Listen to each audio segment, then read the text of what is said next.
اعوذ باللہ من الشیطان الرجیم بسم اللہ الرحمن الرحیم اللہم صلی علی محمد وعلی آل محمد کما صلیت علی ابراہیم وعلی آل ابراہیم انک حمید مجید اللہم بارک علی محمد وعلی آل محمد کما بارکت علی ابراہیم وعلی آل ابراہیم انک حمید مجید رب اشرح لی صدری ویسر لی امری واحلل عقدۃ من لسانی یفقہوا قولی ربنا زدنا علما یا مقلب القلوب ثبت قلبی علی دینک آمین۔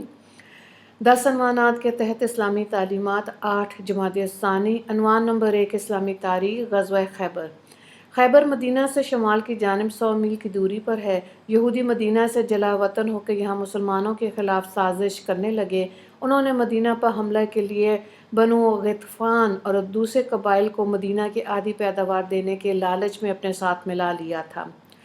جب رسول اللہ صلی اللہ علیہ وآلہ وسلم کو اس کی اطلاع ملی تو آپ صلی اللہ علیہ وآلہ وسلم نے 7 ہجری کے شروع میں 1600 صحابہ کو لے کر خیبر کی طرف روانہ ہو گئے، اور وہ لوگ تقریباً 25,000 موجود تھے۔ 3 روز بعد ایک ایسے میدان میں پڑاؤ ڈالا جو خیبر اور غطفان کے درمیان تھا۔ آپ صلی اللہ علیہ وآلہ وسلم نے قلعوں کو فتح کرنا شروع کر دیا۔ کموس نامی قلعے کا سردار عرب کا مشہور پہلوان مرحب تھا، جو 1000 شہ سواروں پر بھاری سمجھا جاتا تھا۔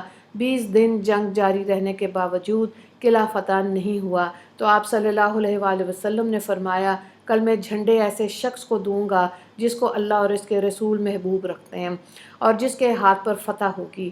دوسرے روز آپ صلی اللہ علیہ وآلہ وسلم نے حضرت علی کو جھنڈا دیا۔ جب حضرت علی رضی اللہ تعالیٰ عنہ لشکر کو لے کے قلعے کے دروازے پر پہنچے تو مرحب نے حضرت علی رضی اللہ تعالیٰ عنہ کو دیکھ کر لڑنے کی دعوت دی، تو پہلے ہی وار میں انہوں نے مرحب کو قتل کر دیا۔ پھر یہودیوں نے ناکامی کا منہ دیکھ کر خیبر کی آدھی پیداوار پر حضور صلی اللہ علیہ وآلہ وسلم سے صلح کر لی۔ عنوان نمبر 2 حضور صلی اللہ علیہ وآلہ وسلم کا معجزہ، تھوڑے سے چھواروں میں برکت۔ رسول اللہ صلی اللہ علیہ وآلہ وسلم نے حضرت عمر رضی اللہ تعالیٰ عنہ کو حکم دیا کہ قبیلہ مزینہ کے 400 سواروں کو سفر میں کھانے کے لیے کچھ سامان دے دو۔ حضرت عمر رضی اللہ تعالیٰ عنہ نے عرض کیا، یا رسول اللہ، میرے پاس کوئی چیز ایسی نہیں جو میں ان کو دے سکوں۔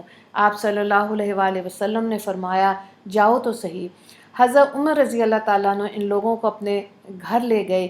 گھر پر تھوڑے سے چھوارے رکھے ہوئے تھے، وہ ان لوگوں کے درمیان تقسیم کر دیا۔ حضرت نعمان بن مقرن رضی اللہ تعالیٰ عنہ فرماتے ہیں، تقسیم کے بعد بھی چھوارے جتنے تھے اتنے ہی باقی رہے، ان میں کمی نہیں ہوئی۔ بہقی کی روایت ہے، حضرت نعمان بن مقرن رضی اللہ تعالیٰ عنہ اس کے راوی ہیں۔ عنوان نمبر 3 ایک فرض کے بارے میں پردہ کرنا۔ قرآن میں اللہ تعالیٰ فرماتا ہے، عورتوں تم اپنے گھروں میں ٹھہری رہا کرو اور دور جاہلیت کی طرح بے پردہ مت پھرو۔ سورہ احزاب آیت نمبر 33۔ مفہوم یہ ہے کہ تمام مسلمان عورتوں کے لیے ضروری ہے کہ جب کسی سخت ضرورت کے تحت گھر سے نکلیں تو اچھی طرح پردے کا اہتمام کرتے ہوئے باہر جائیں، کیونکہ پردہ کرنا تمام عورتوں پر فرض ہے۔ عنوان نمبر 4 ایک سنت کے بارے میں، صلاۃً تسبیح کی دعا۔ رسول اللہ صلی اللہ علیہ وآلہ وسلم نے اپنے چچا عباس رضی اللہ تعالیٰ عنہ کو صلاۃً تسبیح کی تعلیم دیتے ہوئے یہ دعا سکھائی، سبحان اللہ والحمد للہ ولا الہ الا اللہ واللہ اکبر۔ ترجمہ، اللہ کی ذات پاک ہے، تمام تعریفیں اللہ کے لیے، اور اللہ کے علاوہ کوئی معبود نہیں، اللہ بہت بڑا ہے۔ ابو داؤد کی روایت ہے، حضرت ابن عباس رضی اللہ تعالیٰ عنہ اس کے راوی ہیں۔ عنوان نمبر 5 ایک اہم عمل کی فضیلت، صدقے کی فضیلت۔ رسول اللہ صلی اللہ علیہ وآلہ وسلم نے فرمایا، صدقے سے مال میں کمی نہیں ہوتی، عفو و درگزر پر اللہ تعالیٰ بندے کی عزت میں اضافہ فرماتا ہے، اور جو شخص اللہ تعالیٰ کے لیے عاجزی اختیار کرتا ہے اللہ تعالیٰ اس کو بلند مقام عطا کرتا ہے۔ مسلم کی روایت ہے، حضرت ابو ہریرہ رضی اللہ تعالیٰ عنہ اس کے راوی ہیں۔ عنوان نمبر 6 گناہ کے بارے میں، ذلیل ترین لوگ۔ قرآن میں اللہ تعالیٰ فرماتا ہے، جو لوگ اللہ اور اس کے رسول کی مخالفت کرتے ہیں تو یہی لوگ اللہ کے نزدیک بڑے ذلیل لوگوں میں داخل ہیں۔ سورہ مجادلہ آیت نمبر 20۔ عنوان نمبر 7، دنیا کے بارے میں، دنیاوی زندگی پر خوش نہ ہونا۔